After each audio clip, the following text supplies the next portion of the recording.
tried to make me go to rehab. I said no, no, no. Yes, I've been black, but when I come back, no, no, no. Well, here we are, a week removed from the end of the last Quidditch game. This particular anniversary left me thoughtful as I reflected upon my life, or more accurately, my lack thereof. It was an absolutely beautiful day outside, and what was I doing but sitting inside, staring at my computer screen, wishing that it would entertain me, and realizing that it had no such intentions. It was at that precise moment that I realized that I missed Quidditch.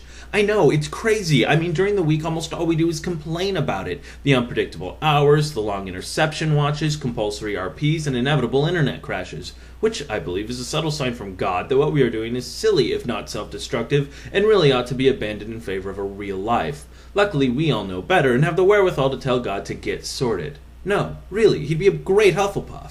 This led me to yet another startling conclusion. I actually enjoy Quidditch, despite how much I complain, despite the awkward hours and equally awkward MSN chats. There's something deeply appealing in this game that other people see as only the intentional and slightly regulated spamming of a board.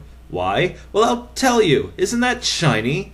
First off, I love Quidditch because I love Hufflepuff. Specifically, those lovely squishy people who make up the Hufflepuff Quidditch team. Sure, sometimes we get on each other's nerves, but I remember my first day playing Quidditch, the new kid with a brand new MSN account just trying to hold my own in chat when I realized how much fun I was having, despite the fact that I hadn't the slightest idea of how any of the rules worked. Fun like that had more chance to turn me into a computer-bound recluse than a box full of World of Warcraft trial CDs. Secondly, this past game in particular was rather special for me. Not only because we defeated Gryffindor, but because of how we won. It was the first time in my limited Quidditch career that Hufflepuff managed to win out of clear superiority in strategy and execution, rather than on the whimsy of the snitch. And we did it without all of our weapons, what with Harry being out of the country, half of our team in the midst of finals, and Kelsey's sudden and tragic case of being swallowed by dragons.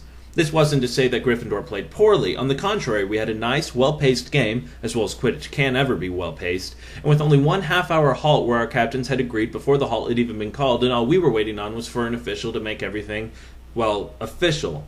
There were some moments of drama, but when won't there be? And all told, by game's end, it seemed clear that the captains were getting along fine and everyone was having fun, with the sole exception of an official who clearly wasn't used to having happy players and didn't know what to do with us. This game also introduced me to a lovely phenomenon known as the vlog. Through these vlogs, we Hoofles were suddenly getting the strange, and borderline heretical, idea that there were real people behind these characters we kept writing about. People with lives, faces, and as it happened, webcams. Though it seems like only a matter of time before VH gets wind of the whole thing and shuts it down, I hope that they don't, simply because I think it's good for team chemistry. Yes, the vlog is another way for us to rant at each other, but I for one discovered that it is very hard to be mean to someone who just made a video about the proper way to eat raw ramen noodles set to poppy music. I mean, Quidditch is always going to make us rant because we care, but at least this keeps the ranting out in the open, instead of bottled up in chats where it just gets ugly. On the in-character front, quite a bit happened this game in the wacky, crazy world of Wraith McGrath. Not only did the kid tell Maddie that he thought her sister Maybe was hot and give said Maybelline a kiss on the cheek over the stands, which in Maddie's world was roughly the equivalent of taking her baby sister out for a date while driving a van and not coming home until 10 o'clock the next morning, we also discovered that almost an entire year before, Wraith had been comforting a distraught Pandalyria over Henry's then-imagined infatuation with Dana. Panda would first kiss Wraith a couple of times before deciding that she really liked Henry after all, thereby dooming Wraith, herself, Dana, Henry, and Madison, by way of Wraith's kiss of Maybe, to be less happy than they otherwise might have been. Way to go, Panda. In conclusion, I'd just like to say that while Quidditch is a rather silly pastime, we all seem to manage to have fun when we can forget that we're supposed to be miserable, and so it might be nice if we kept that up, remembered why we were doing it in the first place, and brought that Quidditch Cup home for Hufflepuff.